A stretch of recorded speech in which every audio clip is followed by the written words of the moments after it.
latinoamericanos y 5 ministros y 9 viceministros de los países asiáticos. Yo considero que realmente a partir de la crisis del 2008-2009, los países miembros de Focalae, como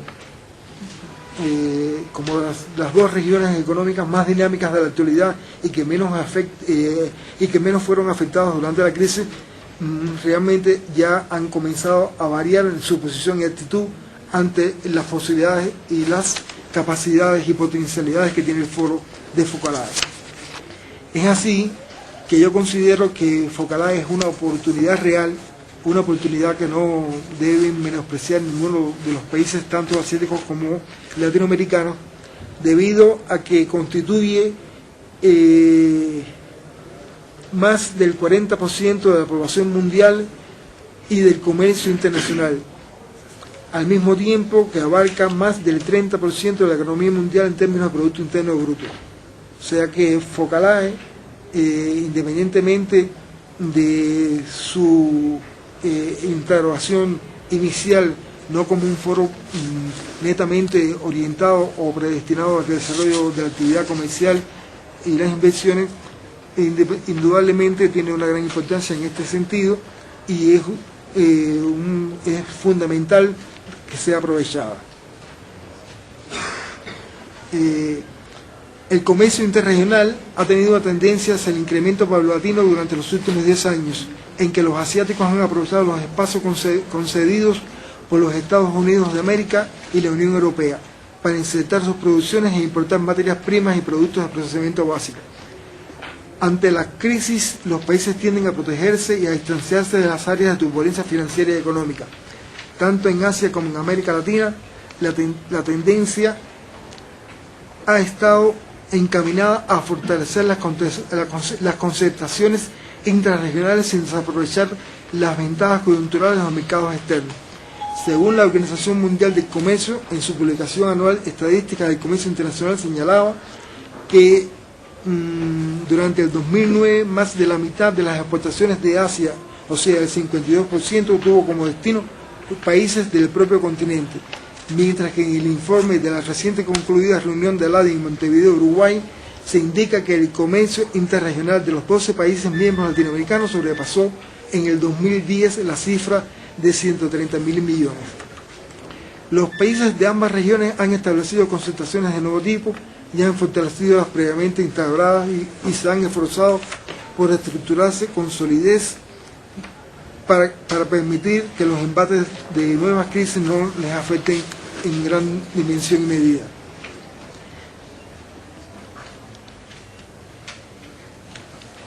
La bilateralidad ha sido preponderante en el intercambio del foro. Es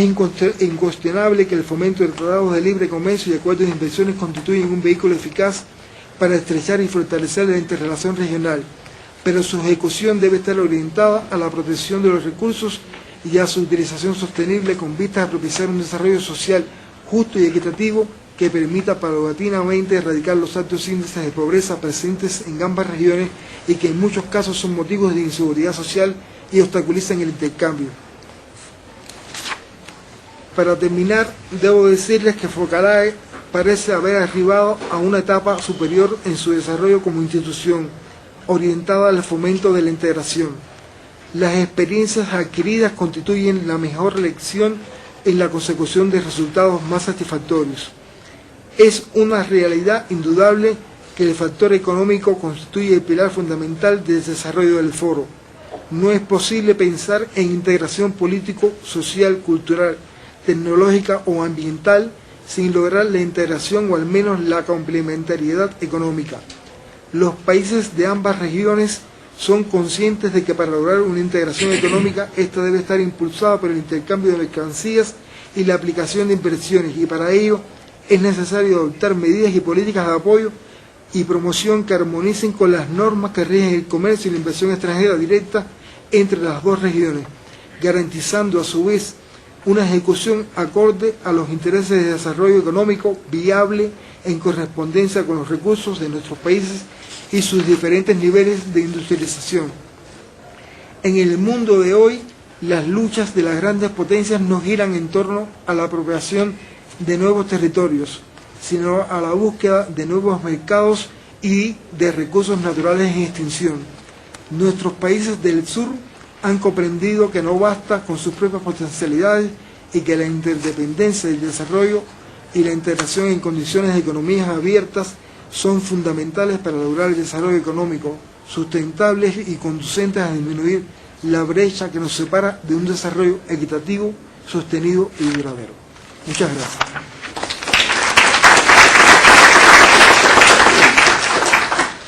Gracias, profesor Ariosa. Ahora mi rol es un poco difícil porque adicional me toca decirle a los ponentes cuánto tiempo les queda. También debo agrupar estas ideas que están expuestas en 3 papers muy interesantes. Digamos que el objetivo de este panel es describir el desempeño de Corea y el multilateralismo en el siglo XXI. Pero se mencionaron aspectos importantes de FOCALAE, de APEC, de ASEAN y de la participación de Corea, e incluso Julio hace un análisis comparativo de la participación de Corea y de Colombia en 2 esquemas completamente opuestos o diferentes, que es el caso de FOCALAE y el caso de APEC. Corea ha sido un actor importante y ha jugado un rol importante en cada uno de estos foros. Corea, digamos que a finales de la década de los 90 empieza a sumarse a un nuevo regionalismo en Asia y digamos que empieza a abandonar un poco la tendencia que tenía a adoptar los esquemas multilaterales y comienza a proponer acuerdos de libre comercio. De hecho, pues el primer acuerdo de libre comercio o el tratado de libre comercio que firma fue con Chile. Pero si vamos a revisar cómo ha sido la participación de Corea en estos esquemas de integración en Asia, yo pienso que antes de eso es fundamental comprender cómo están estos estructurados. Por ejemplo, en el caso de ASEAN, estamos hablando del único de los mecanismos que hoy existen en Asia que tiene una institucionalidad propiamente dicha, porque si vamos a hablar de los esquemas de integración en Asia, estamos hablando de que estos están basados en 2 premisas fundamentales. Una es el consenso y la segunda es la informalidad. En el caso de ASEAN podemos hablar de una institución, podemos hablar que hay acuerdos vinculantes, podemos hablar de un área de libre comercio y digamos que ASEAN ha tenido 2 quiebres importantes. Uno, luego de la crisis en 1997, cuando en Kuala Lumpur se empieza a hablar de soluciones precisamente a la crisis y ahí se empieza a exponer la idea de un ASEAN más 1, un ASEAN más 3 y digamos que a partir de 1997 se empieza a dar en Asia el fenómeno de ASEAN, como es conocido como el fenómeno del taxi driver o el conductor del taxi, y es porque digamos que ASEAN empieza a jalonar ese esquema de institucionalidad en Asia y se espera, bueno, en el 2004 se crea ya el mecanismo que es el East Asia Summit, donde ya integra no solamente a los 3 grandes de Japón, China y Corea, sino que ya también están invitados Australia, Nueva Zelanda y la India, y ya posteriormente en las cumbres recientes de APEC se habla también de una ASEAN más 8, donde se invita a Rusia y a Estados Unidos como observador. Pero se espera que ASEAN tenga como ese liderazgo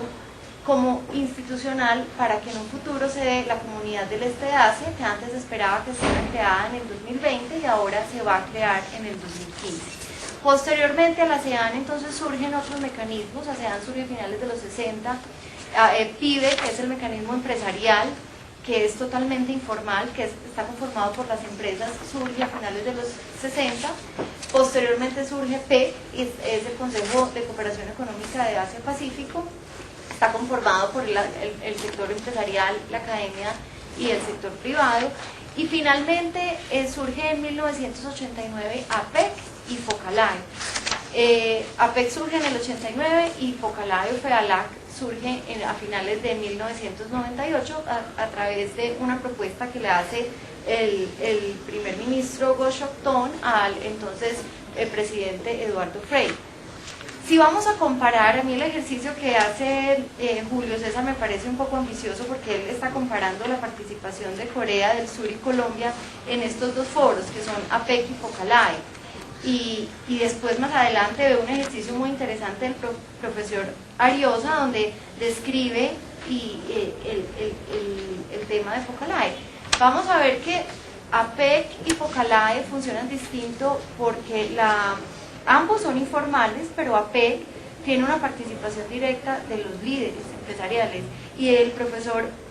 Ariosa nos comentaba precisamente que en esta cumbre de Argentina, en esta última que se hizo de FOCALAE,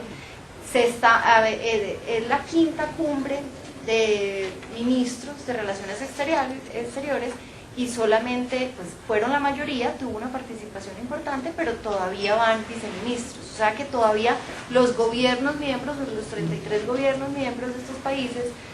todavía no tienen muy claro que la participación de los ministros es fundamental, mientras que el caso de APEC, sí estamos viendo cómo después de unas reuniones de 12 grupos de trabajo, sí van los presidentes o los líderes y cierran todo un trabajo previo. Entonces es difícil comparar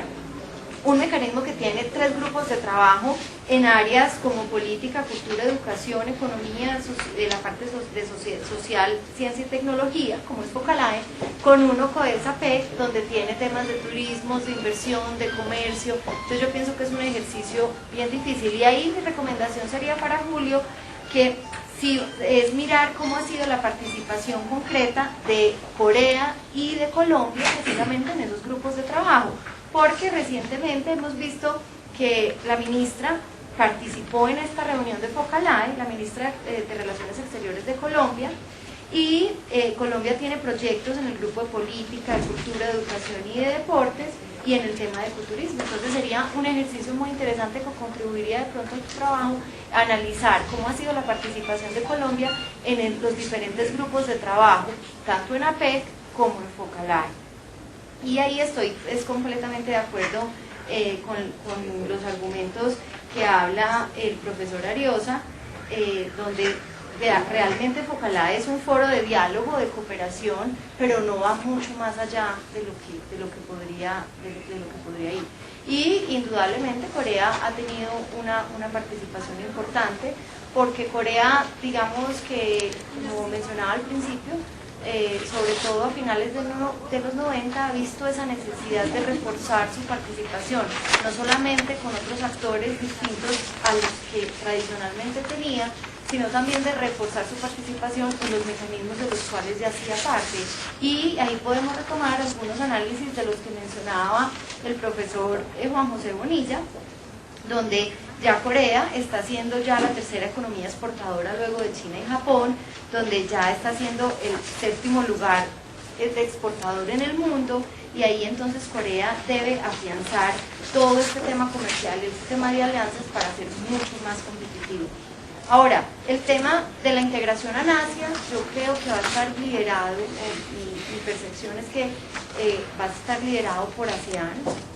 como hablaba, todo el mundo cree que el tema de ASEAN más 3 es que sean los 3 que están negociando con ASEAN. Digamos que en el esquema de Asia se está dando más el ASEAN más 1, cada uno se está sumando, porque que estos 3, China, Japón, Corea, negocien con ASEAN juntos es bastante difícil. De hecho, apenas a finales de este año se concluye el estudio de factibilidad para un acuerdo entre estos 3 grandes países, pero la idea es que si Asia logra tener una comunidad del este de Asia como lo tiene propuesto para el 2015, sin lugar a dudas, Corea va a jugar un papel fundamental, y el reto para Colombia entonces sería subirse a ese tren, en el cual hace poco nos informaron que Colombia hace parte ya no de 1 ni de 2, sino de 7 grupos de trabajo de APEC. Yo pienso que Colombia entonces se tiene que lucir en esos grupos de trabajo de APEC como miembro observador, para que en un futuro podamos lograr ser miembros de APEC, y adicionalmente no solamente eso, sino consolidar otros acuerdos comerciales que también se tienen previstos con Asia. Agradecemos a todos por sus ponencias, y abrimos un espacio corto de 10 minutos para preguntas y respuestas de los ponentes. Pío. Gracias. Un comentario muy breve, especialmente lo que tiene que ver con Focalae me ha tocado participar en el proceso en sus comienzos y aún sigo insistiendo